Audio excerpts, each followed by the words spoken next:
22 अगस्त 2019 को एक व्यक्ति होता है जो कोठे पर आता है और लता की डिमांड करता है, लेकिन लता उसे नहीं मिलती। उसके बाद में वो फिर से आता है, जो कोठे की मालकिन होती है वो अय्यूब को वहाँ से भगा देती है।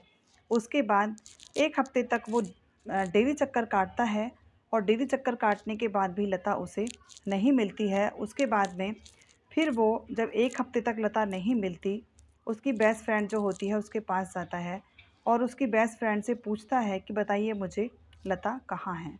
तो वो कहती है कि एक तुर्कमान से लड़का आया था जो तुर्कमान में रहता है और वो उस लता को लेकर गया है और अब मुझे पता नहीं वो आई ही नहीं है, तब से वो उसे लेकर गया है।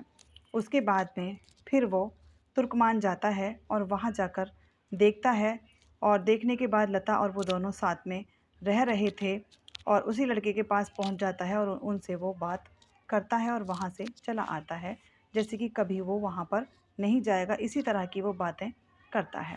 21 अगस्त 2019 को फिर से वो जाता है और जाने के बाद में वहाँ से वो अय्यूब वापस आ जाता है।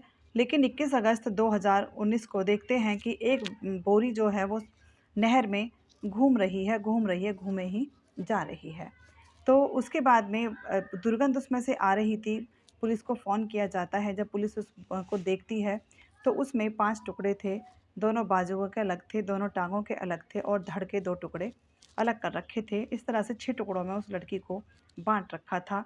लेकिन ये पता चल रहा था कि वो जो है वो एक महिला की लाश है। उम्र लगभग उसकी 25 साल की होती है और 29 अगस्त 2019 को एक दिन ऐसा होता है जब पुलिस काफ़ी ढूँढ-ढाँड कर रही थी, सीसीटीवी कैमरे खंगाल रही थी, तभी उनके पास में एक कॉल जाती है और वो जो कॉल जाती है तो वो उससे कहते हैं कि जो व्यक्ति कॉल करता है वो उससे कहता है कि आपको तुर्कमान में जाना चाहिए। वहाँ पर एक व्यक्ति है जो कपड़ों की फेरी लगाता है और तुम जाकर उसे पकड़िए, क्योंकि वो अब वहाँ यहाँ से जाने वाला है और यहाँ से भाग जाएगा। उसके बाद में आप उसे कभी भी नहीं ढूँढ पाएँगे।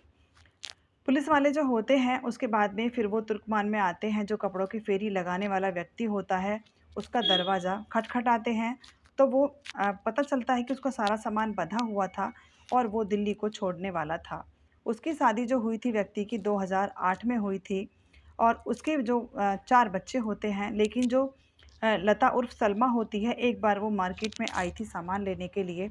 उसको ही पता नहीं कब उस पर नज़र पड़ती है लता उर्फ़ सलमा पर, तो वो अय्यूब उसका दीवाना हो जाता है और इतना दीवाना हो जाता है कि जब उसे पता चलता है कि वो लड़की कोठे पर रहती है, जैसे भी वो कमाता-धमाता था, परिवार का पेट पालने के साथ-साथ फिर वो लता के पास जाकर भी रातें गुज़ारने लगता है और उससे कहता है कि मैं तुमसे बहुत प्यार करता हूँ और मैं तुमसे शादी करना चाहता हूँ।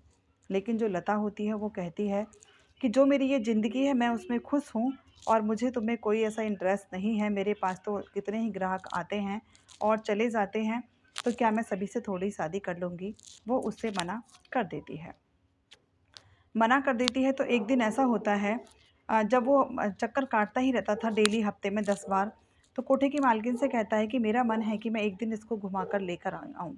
अय्यूब कहता है कि मेरा मन लता को घुमाने का है, मैं इसको थोड़ी-सी शॉपिंग कराकर ले आता हूँ। कोठे की मालकिन ने कहा कोई बात नहीं, तुम इसे ले जाओ। शाम का समय हो रहा था, फिर वो उसको लेकर जो रोहिणी पहुँच जाता है दिल्ली से और उसे एक अंधेरे में, मतलब जो अंधेरा हो जाता है, वो उसे वहाँ रोहिणी नहर के किनारे लेकर चला जाता है। वहाँ जाने के बाद काफ़ी देर तक बातें करते हैं। वो शादी के लिए फिर से उसे मनाता है और वो कहती है कि तुम्हारे ऑलरेडी 4 बच्चे हैं, मैं तुमसे शादी नहीं कर सकती और तुम काम ही क्या करते हो, फेरी ही तो लगाते हो और फेरी में तुम 2 परिवारों को कैसे पालोगे? लेकिन उसको ये बात बहुत बुरी लगती है। जो कि वो स्कूटी लेकर गया था, स्कूटी में से चाकू निकालता है, एक ही बार में उसकी गर्दन पर चलाता है और उसको जान से मार देता है। गर्दन को काट कर नहर में फेंक देता है और उसकी दोनों बाजू, दोनों टाँगें और धड़ को 6 टुकड़ों में बाँटकर उसे भरकर बोरे में डाल देता है नहर में। तो अब उसे ये था कि इसे कोई नहीं ढूँढेगा, इसका कोई अपना तो है ही नहीं। कोठे वाली को ज़रूरत क्या पड़ी है कि जो इसको ढूँढेंगे। लेकिन कुछ ही घंटों बाद जो लाश होती है वो फूल जाती है और पानी में फूलने के बाद में वो ऊपर तैरने लग जाती है। और बहुत ही आसानी से फिर जब अगर वो व्यक्ति उन्हें फ़ोन नहीं करता कि तुम्हें तुर्कमान में जाना चाहिए, फेरी वाले को पकड़ना चाहिए, तो शायद वो व्यक्ति भाग चुका होता और कभी भी इस लता उर्फ सलमा की मौत का राज नहीं खुल पाता। कहते हैं व्यक्ति प्यार में अंधा हो जाता है, लेकिन इतना अंधा होना भी क्या फ़ायदा कि लता की तो जान चली गई और खुद भी जो एक बंदा परिवार में कमाने वाला था, वो भी व्यक्ति जेल के सलाखों के पीछे पहुंच जाता है। मैं कहानी को सुनाकर किसी को दुखी या परेशान करना नहीं चाहती। मेरा सिर्फ इतना मकसद है, सावधान रहिए, सतर्क रहिए और जागरूक रहिए। Thank you and have a nice day.